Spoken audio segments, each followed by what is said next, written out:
4 friends, a single trip, and a mystery that would haunt the Grand Canyon for years.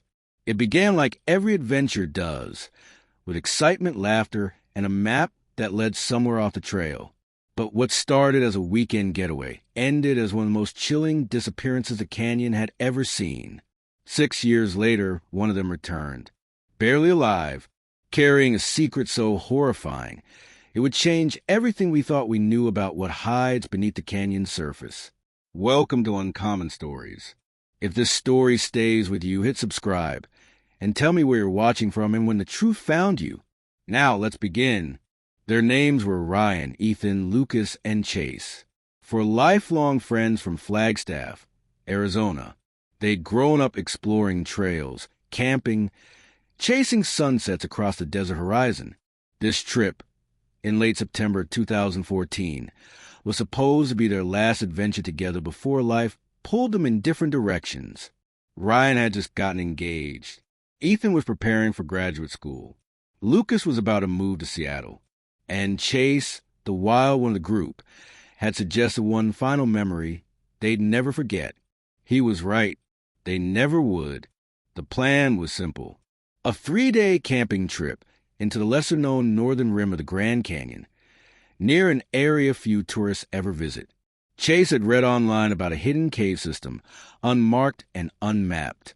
He claimed locals called it the Hollow Below. Man, imagine the photos, he'd laughed. Total darkness, red walls, underground waterfalls. It'll be insane.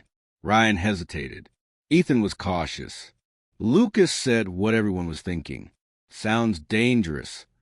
But Chase's charm always won. And by sunrise, their SUV was loaded with camping gear, rope cameras, and enough food to last a week. They didn't tell anyone exactly where they were going. They wanted the isolation, the quiet, the adventure. No one realized they were driving straight into a nightmare. By the second day, they'd reached the edge of the rim. The sun painted the canyon in hues of gold and crimson. They set up camp near a cliff overlooking a winding river below. Laughter echoed through the valley. The air smelled like pine and dust. Everything felt perfect until Chase spotted something. A narrow path, half hidden behind fallen rock. "Looks like it goes somewhere," he said, flashlight in hand. Ethan frowned. "Probably a dead end." Chase grinned.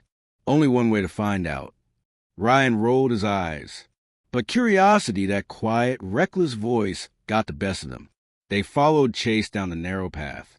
The air grew cooler, quieter. Even the sound of the wind seemed to vanish.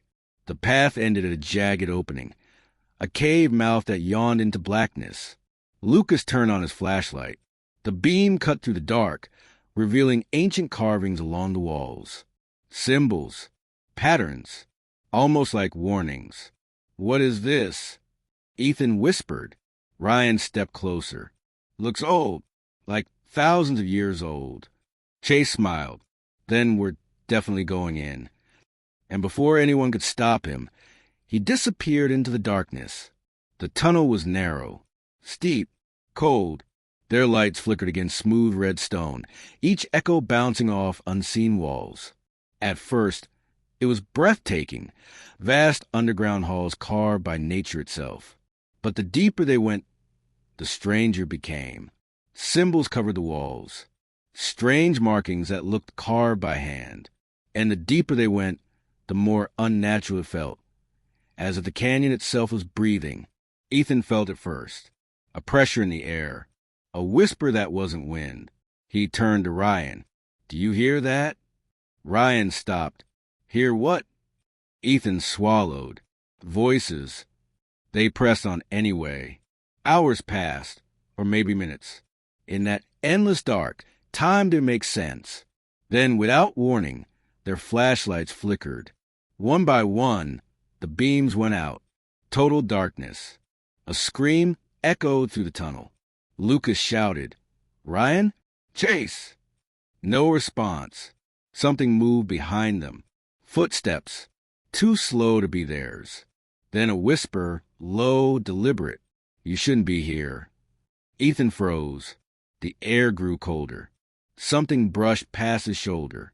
And then silence. When the lights came back on, Chase was gone. His backpack lay in the dirt. His flashlight broken. Lucas began to panic. "Chase, where are you?" But there was no answer. Only the sound of dripping water. Ryan tried to stay calm. He probably went ahead. We'll find him. But deep down, they all knew something was wrong. Something terrible. They turned back, or tried to, but the path they had taken was gone. The tunnel had changed. Walls that once curved left now turned right. The air felt heavier. Their footsteps echoed differently. It was as if the canyon itself had moved. Ryan's voice shook. "This isn't the same tunnel." Lucas whispered, "We're lost." And from somewhere deep in the darkness, a sound echoed, a faint laugh. But it wasn't Chase's. By midnight, their supplies were running low, their flashlights dying, and the walls seemed to close in. No signal, no light, no way out. What began as an adventure had become a nightmare. Days passed. Ryan kept track of time by his watch until the battery died. Ethan stopped speaking entirely. Lucas began carving arrows into the stone, trying to mark their path. But every time they circled back, the markings were gone. It was like the canyon erased them. Then one morning, if it was morning at all, they heard it. Footsteps. Slow. Heavy. Getting closer. Ryan whispered, "It's Chase." But the silhouette that appeared in the distance wasn't him. It was something else. Something that watched them silently. Then it moved. And from that moment, the four friends were never seen again. Not until 6 years later, when one of them, barefoot, bruised, and half-starved, appeared at the edge of the canyon at dawn. And what he said next would terrify everyone who heard it. When the sun rose over the canyon that morning, park rangers saw something that made them stop in their tracks. A figure, barefoot, thin, stumbling, emerging from the brush near the north rim. At first, they thought it was a lost hiker, but when they called out, the man didn't respond. He just stared ahead. His clothes were shredded, his face covered in dirt and blood. And when one ranger stepped closer, the man whispered for words that chilled him to the bone. "They're still down there." The man's name was Ryan Ward, one of the four friends who had vanished 6 years earlier. He was rushed to Flagstaff Medical Center, dehydrated, malnourished, covered in scars that didn't look natural. He barely spoke for days. Doctors said he was in shock, a state they couldn't quite explain. When he finally did speak, his first words were, "The canyon is alive." News of Ryan's return spread instantly. Headlines exploded across the country. Man found alive 6 years after canyon disappearance. One survivor, 3 still missing. But behind the headlines, investigators were desperate for answers. What had happened to the others? Where had Ryan been all this time? And how had he survived 6 years in one of the harshest environments on Earth without food, without shelter, without being seen? At first, Ryan couldn't explain it. He described flashes, memories that came and went like fragments of dreams. A cave, darkness, whispers in the walls. He remembered following Chase, then losing him, then something else, something that moved in the dark, something that watched them. Detective Michael Hayes, who led the original missing persons case, came to visit Ryan in the hospital. He had been there 6 years ago, standing at the rim, looking down into the canyon, believing all 4 were gone forever. Now, one of them was sitting in front of him, alive but broken. "Ryan," Hayes said quietly, "you need to tell us what happened." Ryan looked up slowly, his eyes hollow, his voice shaking. "We thought it was just a cave," he whispered, "but it wasn't."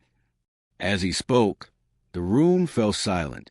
He told them about the hollow below, the narrow tunnel, the carvings on the walls, how they thought it was part of some old mining site, until they realized the carvings weren't man-made.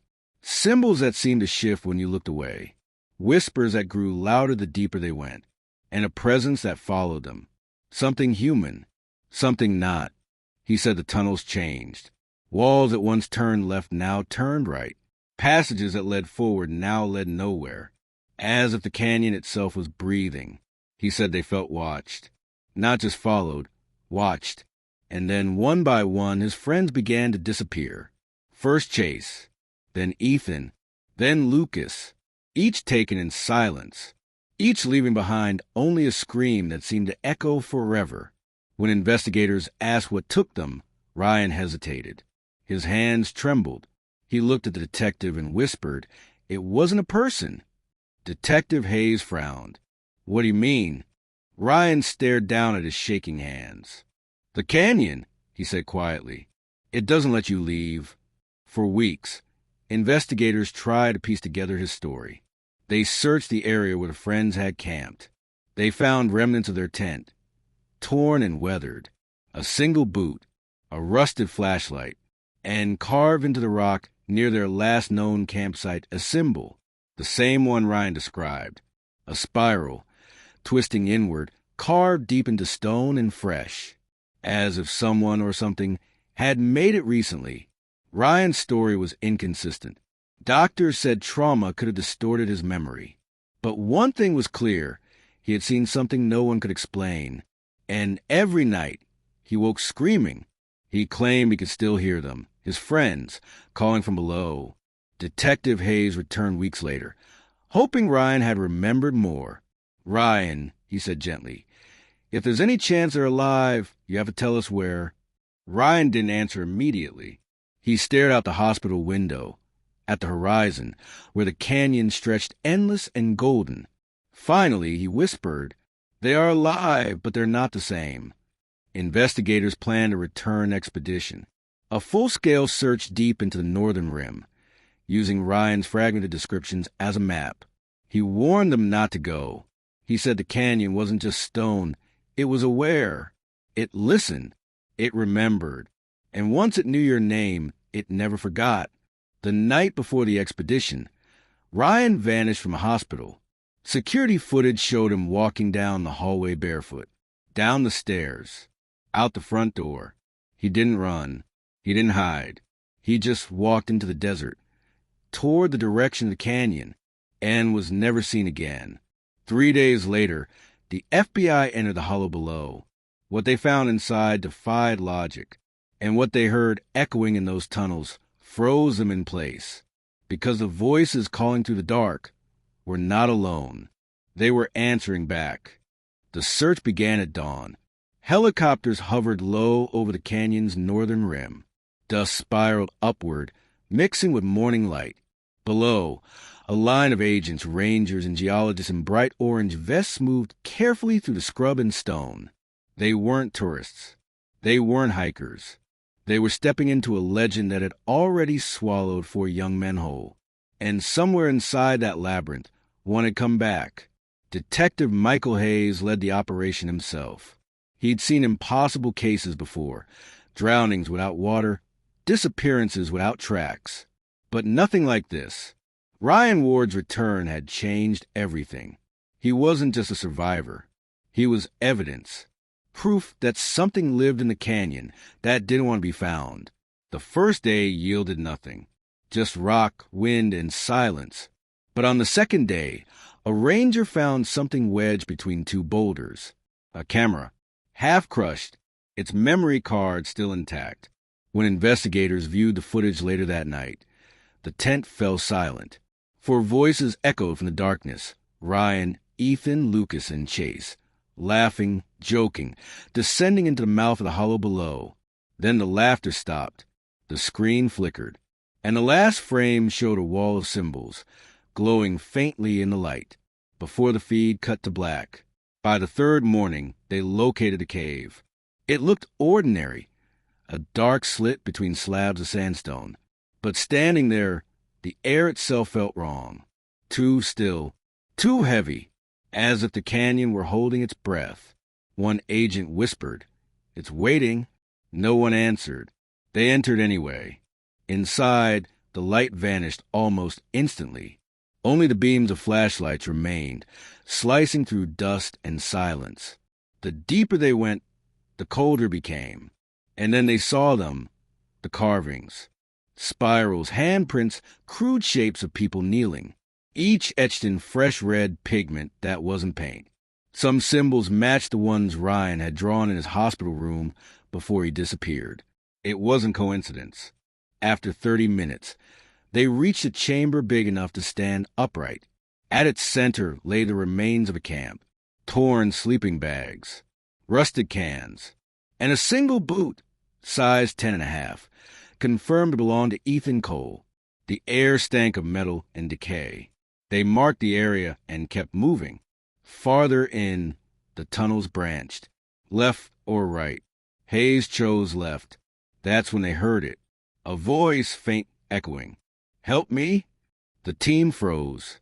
It was a man's voice. "Help me, please." They called out, identifying themselves. But the reply didn't sound closer. It moved, repeating the same two words from different directions, like the canyon itself was speaking through 100 mouths. The deeper they went, the stranger became. Their compasses spun uselessly. Radios crackled, then died, and carved across the next wall was a new message, written in English this time. "Turn back or join US." The handwriting looked frantic, fresh, like it had been carved only hours before. Hayes ordered everyone out, but one of the agents, a young geologist named Lauren Pierce, stepped closer to photograph the carving. The floor gave way beneath her. She vanished in an instant. Her scream echoed through the tunnels. Hayes and two agents scrambled to the edge. Below, their flashlights caught glimpses of a cavern far larger than any map had suggested. Something moved down there, slow, deliberate, too big to be human. Then silence. They rappelled down with ropes. At the bottom, they found Lauren, alive but terrified. Her flashlight had landed beside what looked like an altar carved from stone. On top of it lay fragments of cloth, bone, and a silver bracelet engraved with one name, Lucas. Hayes called for extraction. But as they began climbing out, the ground shook, rocks tumbled, the ropes swayed violently. A low moan rippled through the canyon, not wind, not thunder, a sound like something breathing beneath the earth. The team made it out alive, barely. When they reached the surface, the sun was setting blood red. No one spoke. That night, Hayes replayed Ryan's words in his head. The canyon doesn't let you leave. He began to wonder if Ryan hadn't escaped at all. Maybe the canyon had released him, so he could bring them back. The next morning, investigators returned with heavier equipment and more people.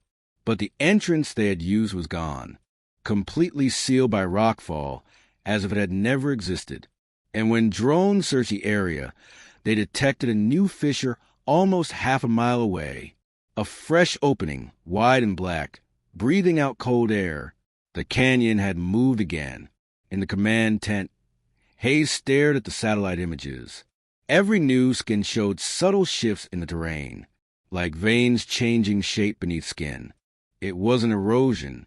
It was deliberate. And that's when he said quietly, "It's not a cave system. It's a body." By the end of that week, the FBI pulled a team out. Too dangerous. Too unstable. But Hayes didn't stop. He stayed behind with one camera, one flashlight, and Ryan's old notebook. Inside were sketches, maps, symbols, words written over and over again. The canyon remembers. The canyon feeds. The canyon keeps what it takes. 2 days later, Hayes' vehicle was found abandoned near the rim. The keys still in ignition. The camera on the passenger seat, battery drained. The final image on the card was taken from ground level, aimed at the horizon. A silhouette standing at the canyon's edge, barefoot, watching the sunrise. It wasn't Hayes, and it wasn't Ryan. The disappearance of Detective Hayes changed everything. The FBI pulled back. The media moved in, and the canyon went silent again. No one wanted to admit it, but every agent who had stepped into that cave was different afterward. They heard things, dreamed of the dark, felt the ground move when it shouldn't. The Grand Canyon had become a wound that wouldn't heal. 3 months passed. Autumn bled into winter. Then the reports began. Campers vanishing near the North Rim. Strange lights flickering in the valley at night. A low hum that rolled across the cliffs after sundown. Locals called it the Hollow's Echo. Tourists started canceling trips. Park rangers refused night patrols. Something was stirring beneath the rock again. The Bureau couldn't ignore it. They formed a new team, smaller, quieter, led by Special Agent Sarah Lang, a geologist turned investigator. Lang had studied the old files, Ryan Ward's testimony, Hayes' last camera footage, every symbol drawn in those endless notebooks. And she believed there was still one way to find the truth. Go back. Her team set up camp just beyond the restricted zone. 7 people, 3 scientists, 2 agents, 1 paramedic, and Lang. They worked in daylight only, mapping the terrain with scanners and drones. Every night, they heard it, a rhythm in the rock, like a heartbeat miles beneath their feet. The same pulse that Hayes had described before he disappeared. On the 6th day, 1 drone went offline.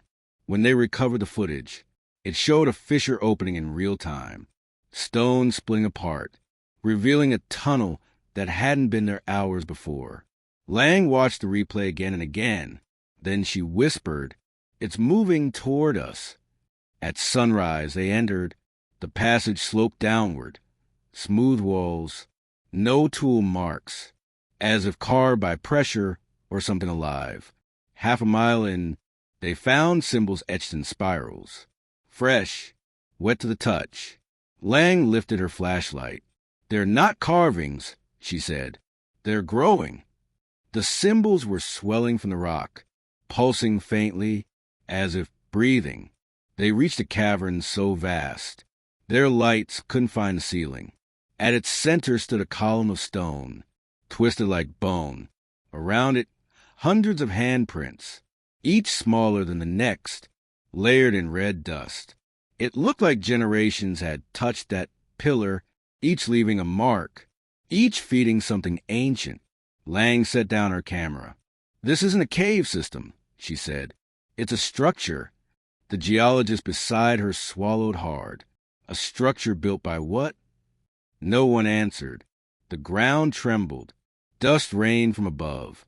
Then a voice, faint, familiar, drifted through the chamber. "Sarah." It was Hayes' voice. Every beam swung toward the sound, but the echo came from every direction at once. "Sarah, don't follow." Static swallowed the rest. They ran, but the tunnels had changed again. Left turned right. Walls shifted. Their footprints vanished behind them. One scientist, Dr. Evans, screamed that something was in the dark. A shape slid across the wall, long, thin, like a shadow cast by no light. Then he was gone. Just gone. Hours passed, or maybe minutes. Lang's team surfaced with half their number, their equipment destroyed, their eyes wide and empty. The footage recovered from their body cams showed flashes, faces carved into stone, water running upward, and one impossible frame. Ryan Ward, standing in the dark, eyes open, mouth closed, as if waiting. The Bureau sealed the canyon again. Official reports called it unstable terrain. Unofficially, no one spoke its name. Lang resigned weeks later. She stopped sleeping. She stopped answering calls. Neighbors said she left her house one night and never came back. All they found was her notebook open on the kitchen table. 3 words written again and again. "It's still growing." Months later, a new crack appeared near the south rim, miles from the original site. Tourists reported hearing voices echoing from it. When rangers arrived, they found footprints leading toward the darkness. 4 sets, and one, smaller, returned the other way. Spring came early that year, but in the desert towns near the Grand Canyon, nothing felt alive. The air was dry, too quiet. Animals vanished from trails. Radios hissed with static whenever the wind blew from the north. People whispered that the canyon was breathing again. 2 months had passed since Agent Lang's team disappeared. The Bureau sealed the entire northern rim. Fences, warnings, armed patrols. But the locals knew fences couldn't hold sound. Every night, a low hum rolled across the cliffs, like a train passing underground, except there were no tracks. In a diner off Route 89, an old park ranger told a reporter, "I worked that rim for 40 years. The rock changes shape now. You look at it at dawn, and it ain't the same by dusk." The reporter laughed. The ranger didn't. Then, on April 3rd, the phones lit up. A tourist hiking near Marble Point called 911. She'd found a woman wandering barefoot along the trail, covered in dust and blood. When rangers arrived, she was repeating one name, Lang. It was Dr. Lauren Pierce, the geologist who'd fallen to the floor during Lang's expedition. She'd been missing for 72 days. When they carried her into the medical tent, she clutched a stone fragment so tight, it cut into her palm, and carved on that stone was the same spiral symbol found 6 years earlier, the mark of the hollow below. Pierce was dehydrated, half delirious, but alive.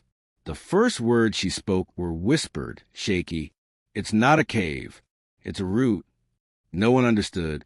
When they asked where Lang was, she just stared past them and said, "She's still feeding it." That night, investigators examined the stone fragment. Under blacklight, faint patterns glowed, like veins beneath skin. Scientists argued over minerals and luminescence, but every test ended the same way. The fragment vibrated, ever so slightly, as if something inside it was still moving. Pierce began to talk more as days passed. She described endless corridors that shifted like lungs inhaling, faces pressed into the walls, whispering her name, water that dripped upward. She said she'd seen Ryan Ward, alive, different. He was part of it, she whispered, part of the canyon now. The Bureau kept her isolated, but word leaked. Within a week, conspiracy forums lit up. The Canyon Creature. Government cover-up in Arizona. Tourists returned, hoping for a glimpse. Some never came back. Meanwhile, in Flagstaff, seismic sensors began to record small tremors, always at night, always beneath the same coordinates. The sealed northern rim. Experts call them microquakes. Locals call them footsteps. Pierce escaped the hospital on the 10th night. Security cameras caught her walking down the highway in her hospital gown, heading north. 2 days later, rangers found footprints leading to a new fissure near the rim. Fresh, wet, still steaming. At its edge lay the hospital wristband that read Pierce, Lauren, and beneath it, a second spiral, newly carved, glowing faintly in the dust. Inside Bureau headquarters, Agent Thomas Reed reopened Hayes' old files. He replayed the final footage over and over. The shadow that wasn't Hayes, the whisper that called Lang's name. He noticed something no one had before.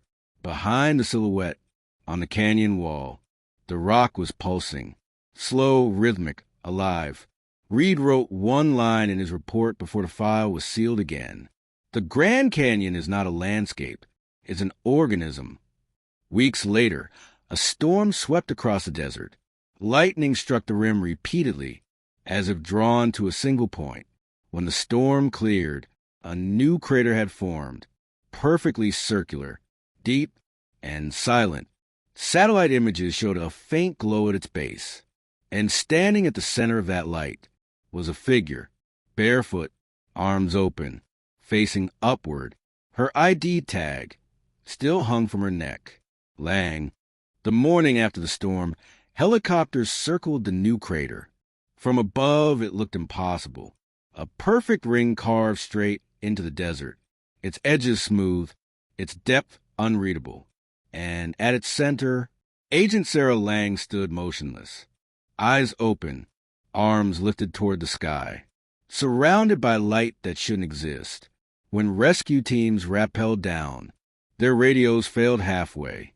Static, then a low hum. The same frequency recorded years ago inside the hollow below.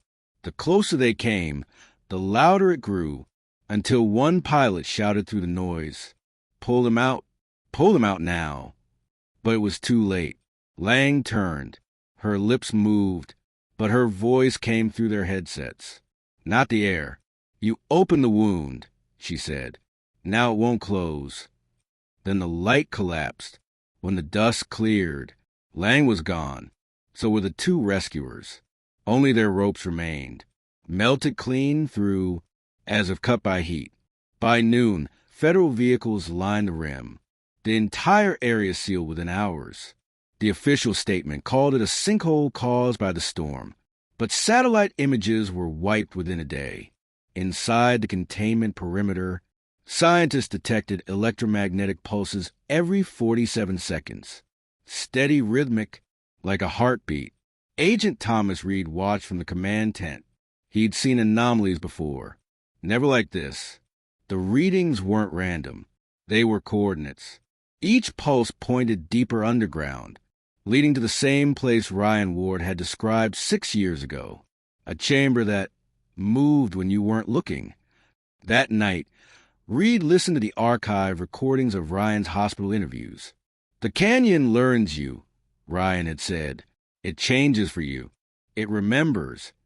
Reed paused the tape, because outside, the ground was trembling in time with Ryan's voice.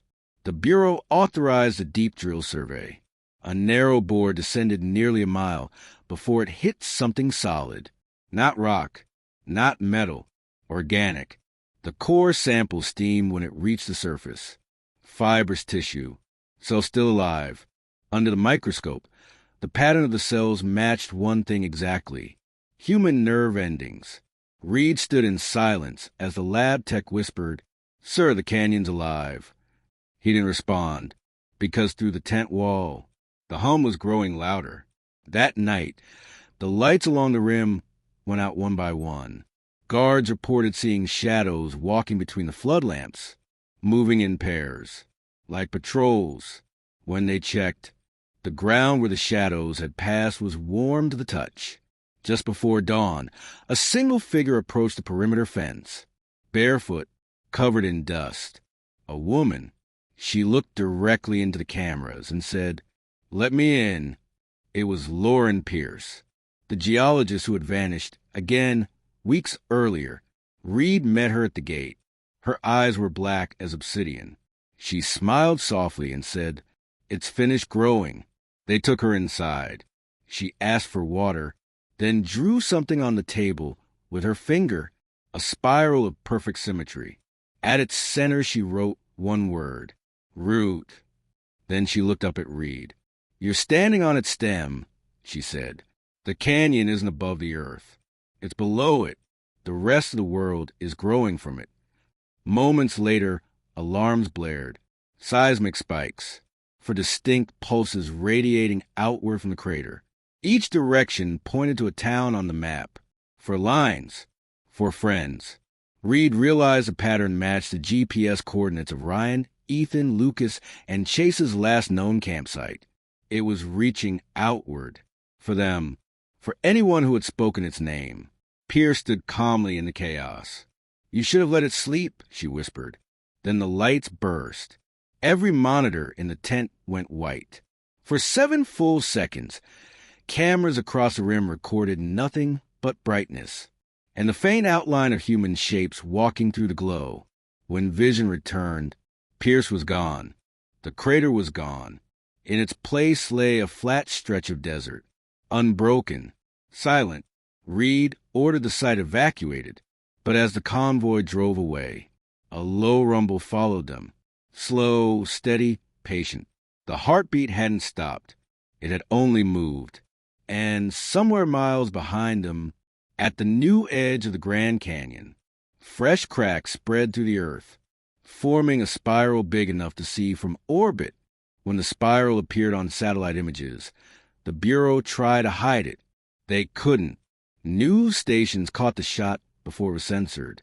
A perfect pattern burned into the desert floor, miles wide, shaped exactly like the carvings inside the hollow below. Reporters called it a geological anomaly. Locals called it a warning. And for the first time, the government stopped denying that something was moving beneath the canyon.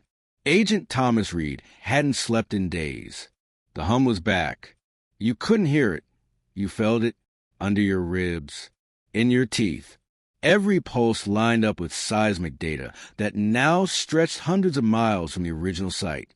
Whatever was under there wasn't contained anymore. It was spreading. Reed studied the old maps pinned to his tent wall. The pulses followed riverbeds, as if drawn to water, and then he saw it. Every major canyon branch formed part of the same shape, a single colossal spiral, hidden in plain sight for centuries. He whispered to himself. The Grand Canyon wasn't carved by a river. The river was carved by it. The Bureau sent drones across the plateau. Each one vanished the moment it crossed the spiral's boundary. No signal, no wreckage, just silence. But on the ninth flight, one camera transmitted a single frame before dying. A vast chamber of stone, lit from within, walls rippling like muscle under skin. And standing at the center, 4 figures. Reed froze the image. Ryan, Ethan, Lucas, Chase, all 4 facing the camera. Eyes open, unmoving. 6 years gone, and not a trace of age on them. Reed drove to Flagstaff that night. He had to know if anyone else had seen the footage. The lab technician who processed the file was missing. His office looked untouched, except for a message scrawled on the window in dust. We are awake. That same night, strange weather rolled across Arizona. Lightning without thunder. Wind that moved against itself.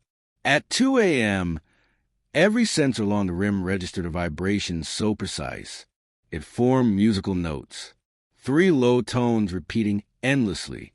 When converted to audio, the pattern spelled one word in Morse code. Come.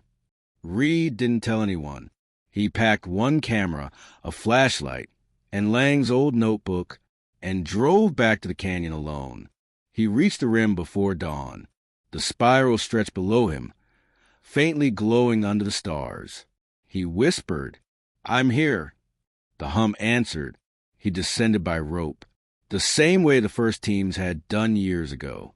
The air grew warm. The rock began to vibrate. Halfway down, a voice rose from the dark, calm, steady, familiar. Thomas. He froze. It was Ryan Ward. But Ryan was still supposed to be missing. A shape stepped into the dim light. Ryan looked untouched by time, but his expression was distant, as if he was listening to something deeper than sound. It needs you to see, he said, to understand. Reed aimed his light toward the tunnel ahead. The walls moved like breath. Each exhale left behind new carvings. He raised the camera, and when the lens focused, the symbols rearranged themselves into words. 4 entered, 1 returned, 1 waited, 2 became U.S.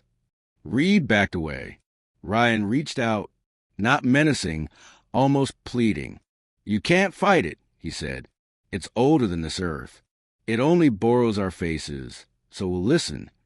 Then the walls pulsed again, and Ryan's form flickered. Stone fleshed stone. Reed ran. The tunnels shifted, chasing him upward like a wave. He climbed until daylight appeared above the rim. When he pulled himself over the edge, the spiral was gone. Only flat sand remained, perfectly smooth, as if nothing had ever been there. Hours later, rescue teams found his vehicle abandoned. On the passenger seat lay his camera. The final clip lasted 6 seconds. The frame shook, focused on the horizon, where a faint glow traced a new line through the desert. Another spiral, smaller, pointing east, and in the distance, a single figure walking toward it, barefoot. The file ended with a whisper caught in the wind. It's moving toward the cities. By midsummer, the canyon silence had reached the cities. The hum that once lived under the desert was now inside power lines, radio towers, cell phones. People heard it in the spaces between words, a low vibration that made lights flicker, and dogs whine at empty air. In Page, Arizona, entire blocks lost electricity at the same instant. When the grid came back, every streetlight pulsed once, twice, then settled into a heartbeat rhythm.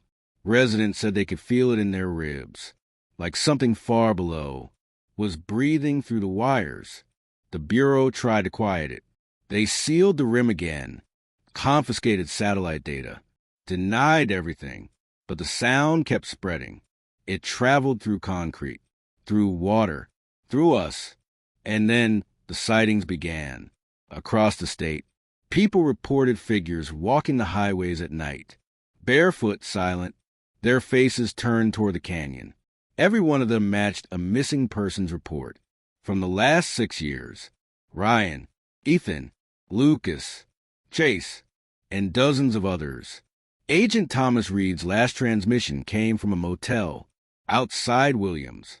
Security footage showed him pacing the parking lot at 3 a.m., pressing a recorder to his ear, muttering, "It's learning the sound of our voices. It wants to speak through us." At dawn, his room was empty. The recorder sat on the bed. Playback captured only breathing, steady human, and then the hum. Meanwhile, deep in the canyon, something was still alive. Seismic drones picked up movement, slow, circular, intelligent. A pattern spelling words in vibration code. Return, root, rise. The pulses formed a spiral across 3 states. Utah, Nevada, New Mexico. The canyon wasn't contained anymore. It had veins. Scientists studying the data noticed something else. The intervals between pulses matched human brain waves. Alpha, theta, delta. It wasn't random noise. It was thinking. Then, out of nowhere, new footage arrived at Bureau headquarters. No sender, no trace. It showed a man standing on red stone, camera shaking in the wind. Ryan Ward, alive, speaking softly, his voice echoing from every wall. "It's not what we thought," he said. "It's not a monster. It's a memory. It keeps what we forget. Our echoes, our fears, our hunger. And when we call its name, it answers." He turned the camera toward a cavern opening behind him. Inside, countless figures stood motionless, facing outward as if waiting for someone to return. Then the feed cut out. Across Arizona, the ground trembled again. Bridges swayed. Rivers turned cloudy red. From satellites, the Grand Canyon looked different, its outline wider, its curve sharper, as if something beneath had stretched in its sleep. Emergency broadcasts interrupted every station. A woman's voice, steady, calm, spoke over static. "Stay away from the canyon. Stay away from the sound. It remembers your name." Listeners swore the voice belonged to Agent Lang, but she'd been missing for months. By the next morning, a new spiral had formed in the desert east of Flagstaff, so large it could be seen from space. At its center stood 4 people, unmoving, hands joined, heads tilted upward. Wind whipped their clothes. But they didn't blink. Ryan, Ethan, Lucas, Chase. Cameras on nearby towers caught one final moment. All 4 raised their hands and pressed their palms flat against the ground. The sand rippled outward like water. The hum stopped, for the first time in years. The canyon was silent. Then, from that silence, a new sound began. A heartbeat, faint and rhythmic, not below the ground, but above it. The sky itself was vibrating. The sky kept humming for 7 days.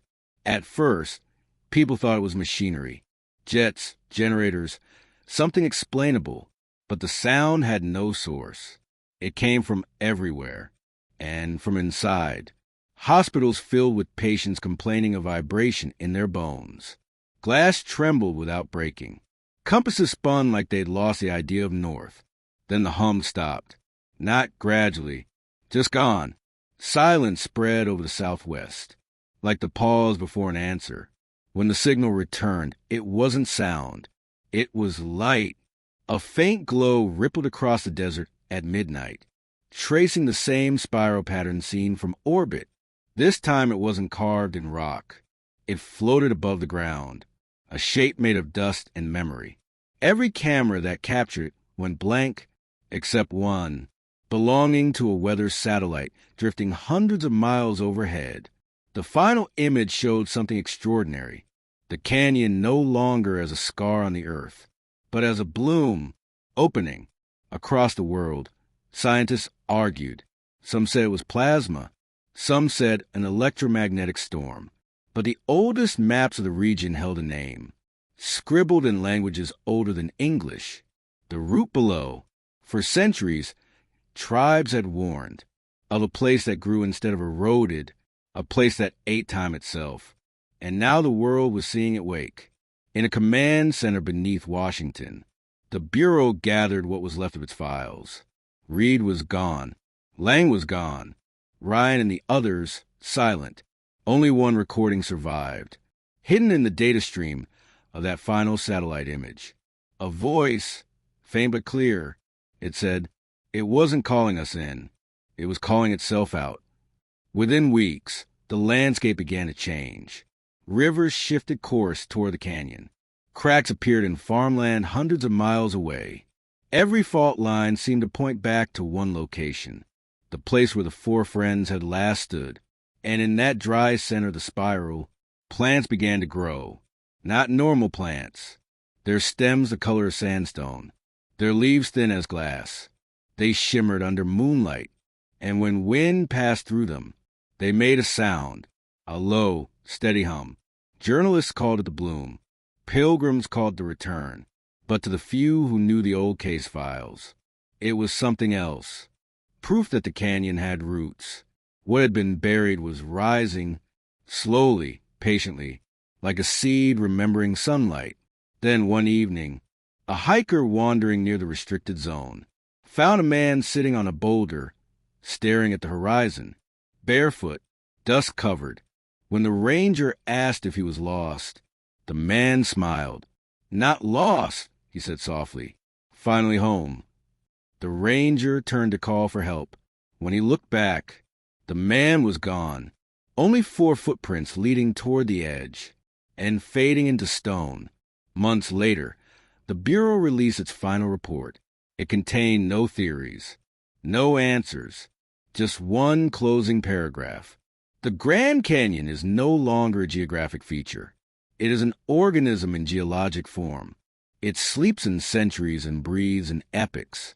And for reasons unknown, it has chosen this age to remember itself. The file was sealed, then buried, then forgotten.